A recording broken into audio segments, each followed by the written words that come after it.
comme vous le savez, la mangrove joue un rôle très très important.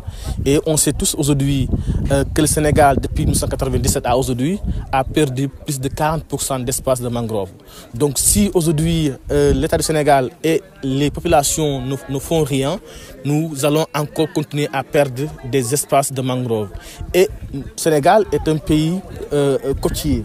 Et beaucoup d'activités sont liées en tout cas à l'exploitation des ressources halieutiques.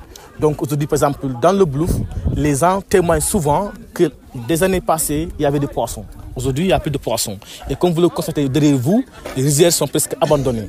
Tout ça, c'est parce qu'il y a une salinisation très très élevée. Et aujourd'hui, on pense que la mangrove, déjà, si on la restaure, elle va continuer à jouer ce rôle de filtre du mangrove, mais également stocker, dégazer le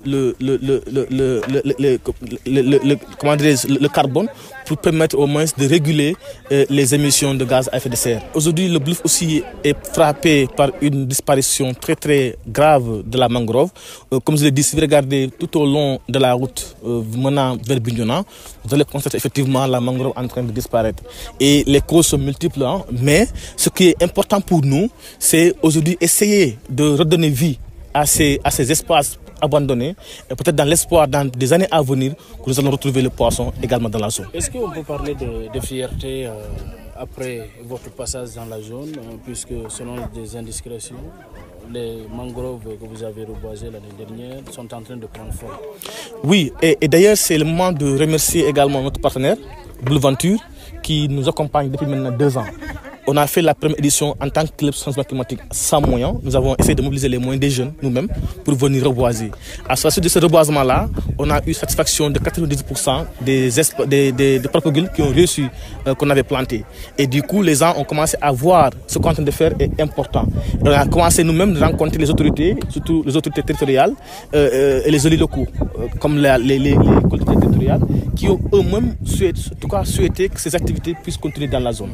Et c'est pour vous dire qu'effectivement, la restauration que nous sommes en train de faire dans la zone a donné ses résultats. C'est pourquoi nous sommes là pour continuer effectivement dans ce même lancé, pour maximiser la restauration de la zone, pour une meilleure protection de notre mangrove. La présence de nos amis gambiens dans cette séance de reboisement, qu'est-ce qui peut les soutenir?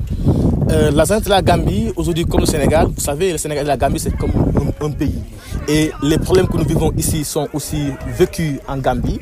Et la mangrove n'a pas de frontières, comme l'environnement. Et ces jeunes-là aussi sont des jeunes comme nous, qui sont très très actifs et qui se militent dans ce domaine-là. Donc on a dit pourquoi pas mobiliser ces jeunes-là aussi, comme nous on le fait dans la Casamance, afin qu'on communie et on partage des expériences. Peut-être nous, au Sénégal, on a des choses qu'on fait et la Gambie aussi en a d'autres choses qu'elles font.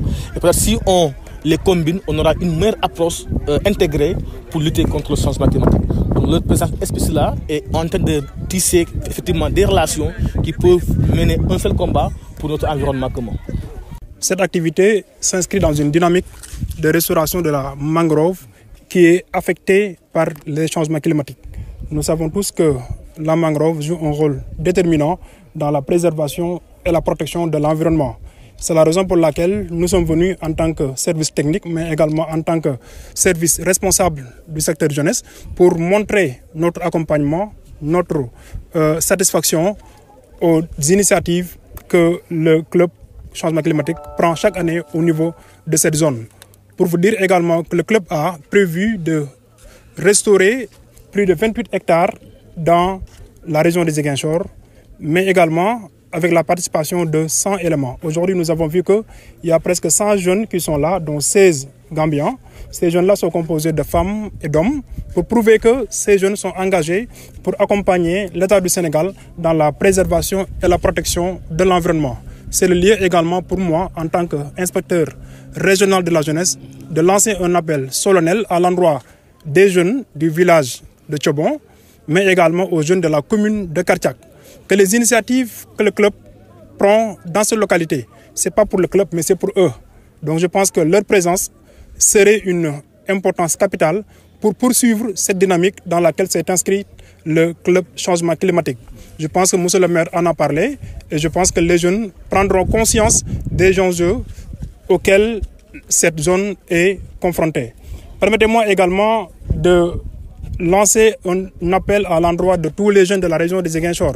Vous n'êtes pas sans savoir que l'État du Sénégal a lancé, ou bien va lancer bientôt, les vacances agricoles édition 2024. Et à travers ces vacances agricoles, les nouvelles autorités comptent beaucoup sur l'engagement et la disponibilité de la jeunesse pour avoir une souveraineté alimentaire, mais également un environnement sain, mais également bien fourni. Et sur ce, nous avons au niveau de la région de Ziguinchor 2 sites retenus. Donc il y a la ferme qui est au niveau de Adayan, dirigée par IMCA, l'autre ferme qui est au niveau de Kobalan, dirigée par Anida. La souveraineté alimentaire à laquelle les nouvelles autorités invitent la jeunesse, c'est une opportunité pour cette jeunesse de montrer davantage son engagement, mais également sa détermination pour contribuer pleinement à la nouvelle dynamique lancée par les nouvelles autorités de ce pays.